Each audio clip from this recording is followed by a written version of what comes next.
Hi guys, today we're taking a look at the new Apple pencil here. It's called the Pencil Pro, made by Apple. It's supposedly an upgrade to the previous pencil, and this is kind of the case it comes with.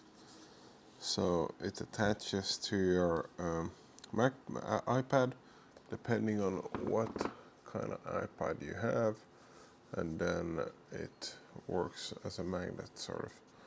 So it only works for the iPad M4 and the iPad Air M2. So there's not a lot of option there, but if you have one of these or those, it could be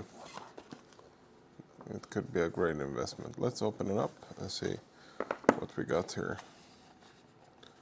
So we got the packaging itself, designed by Apple in California, and you get your documentation here. Really just says like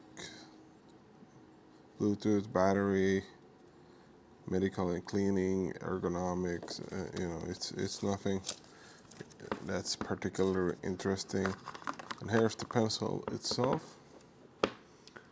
I myself have an iPad M4 Pro, so I've used this for a couple of times. I thought you can remove this pencil tip here if you want to, but it has some neat features, like you can hover over things and draw things and write whatever, take notes or something like that. But it's it's uh, it's kind of a convenience thing. If you have the keyboard already,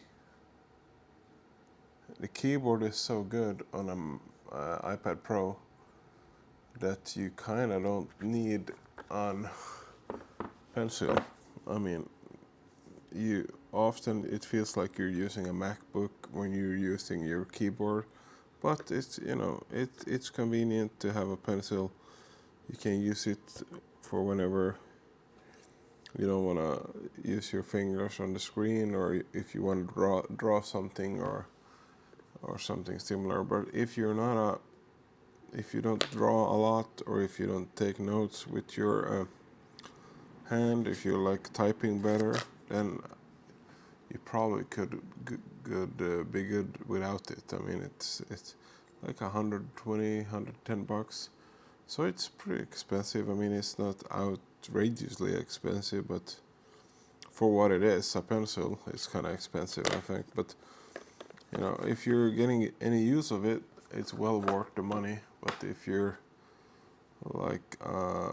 don't do a lot of drawing and note taking, it's not gonna improve your experience by that much. It can be an annoyance too. It can fall off the iPad. It can kind of be in the way sometimes. So it's not all good, I would say. But that's with any pencil. But if you're gonna get a pencil, you might as well get the Pencil Pro. The price difference between them aren't that big, and I'm not sure if the other pencils are compatible with the new iPad. Maybe they are, but yeah.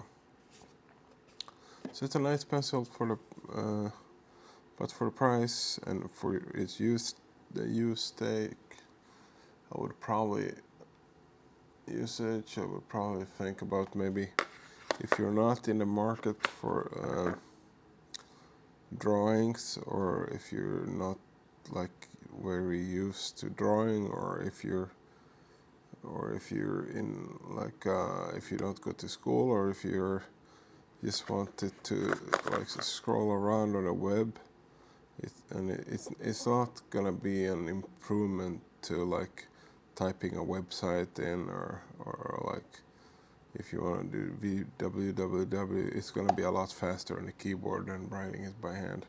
So at least for me. So it can be a good thing. It can also be it's kind of a gimmicky thing, in my opinion. It's not It's not needed if you're not in a specific use case. Okay guys, if you have any questions about this one or anything else guys, let me know. Okay guys, thanks for watching and I'll see you in the next one. Have a good one. Bye.